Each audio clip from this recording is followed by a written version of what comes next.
اللہ کی رحمتیں اترتی ہی اس کے اوپر ہیں جو نمازی ہوتا ہے۔ جو بے نماز ہوتا ہے، اللہ اکبر، حضرت سلطان باہو فرماتے ہیں اسے تو خنزیر بھی پناہ مانگتا ہے۔ اور شیخ سعدی بولے اسے قرضہ نہ دو جو بے نمازی، اس لیے کہ وہ رب کا قرض ادا نہیں کرتا، تمہارا قرض کیسے ادا کرے گا۔ اور حضور غوث اعظم رضی اللہ تعالیٰ عنہ جن کی 11ویں پکاتے ہیں، وہ کیا کہتے ہیں؟ فرماتے ہیں بے نمازی کو مسلمانوں کے قبرستان میں دفن نہ کیا جائے۔ کتنی بڑی بات ہے، من ترک الصلاۃ متعمدا فقد کفر جہارا، فرمایا جس نے جان بوجھ کر نماز چھوڑی گویا اس نے اعلانیہ کفر کیا۔ قیامت کے دن بندے سے سب سے پہلا سوال نماز کا ہوگا۔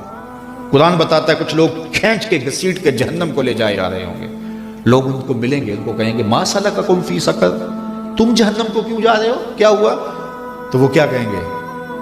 لم نک من المصلین، ہم نماز نہیں پڑھا کرتے تھے، اور بہت اچھے اعمال تھے لیکن نماز نہیں پڑھا کرتے تھے، آج جہنم میں جانے کا سبب یہ ہے۔